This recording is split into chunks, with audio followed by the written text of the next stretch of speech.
Hi again, and in this lecture you're going to learn how to comment and document your code.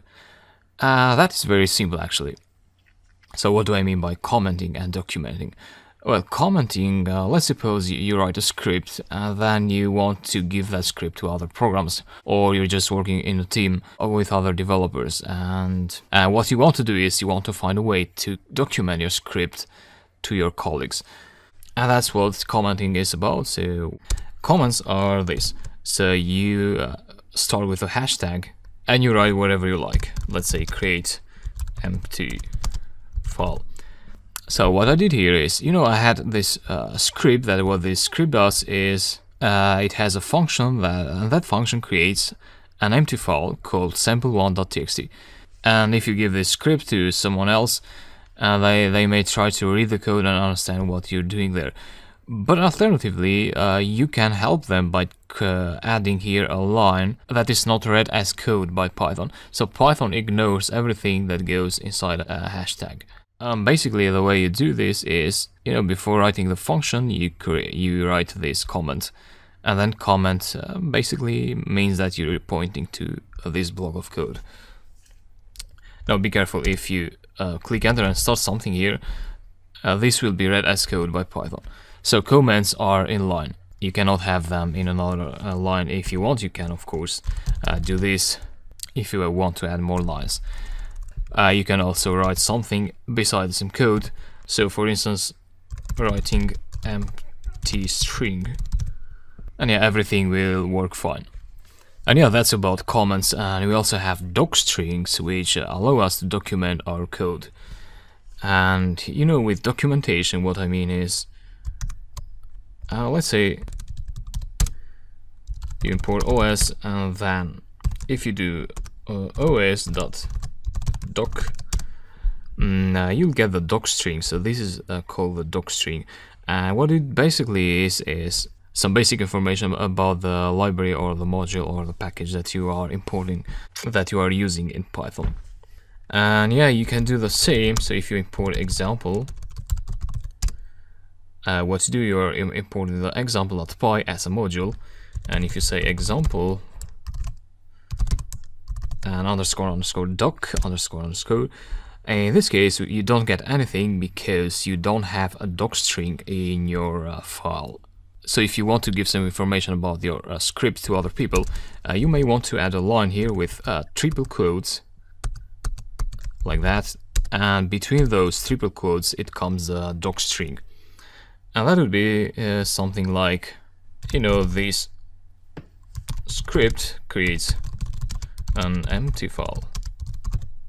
And if you save that, you go to the command line, and if you, you don't be able to access it right away if you try like this.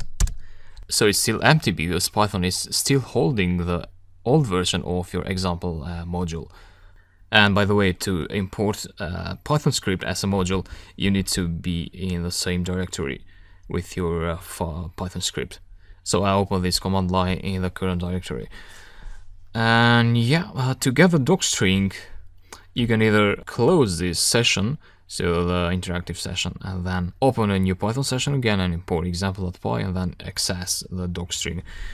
Or if you want, you can do another trick. You import the imp library, and then you say imp reload, and then you pass example, so the name of the module you want to reload. Then you do the same thing, and then you get the docstring in there. And similarly, you can have docstrings inside functions as well. This function creates an empty file, like that, and go to the command line. Let me try exiting this time. So exit the script, start again, import example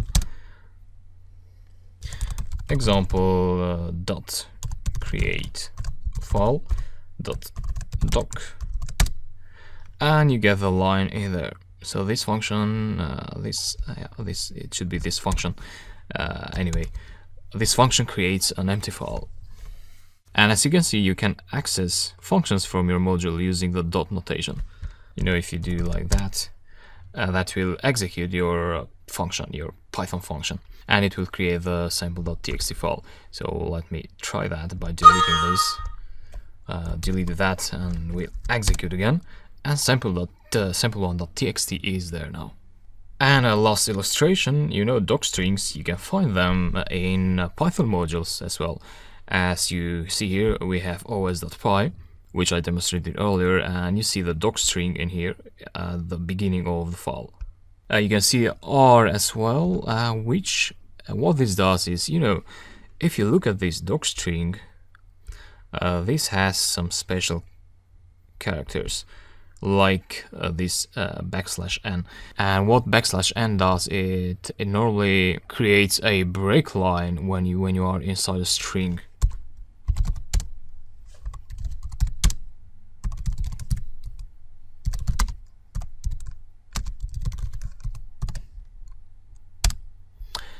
So as you see, when you pass \n, that will create a break line, or like that.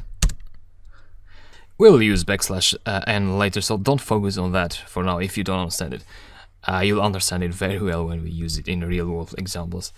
So if you think you're having such special characters, it's good to pass R there, and that will treat the string as a raw string, so it will ignore such characters. So it will not treat \n as a special command for break lines, but it will treat it as a single character. So it will print it along with your line as \n. That is clear, I believe, and we close this lecture now. We have some more lectures to go, so let's move on.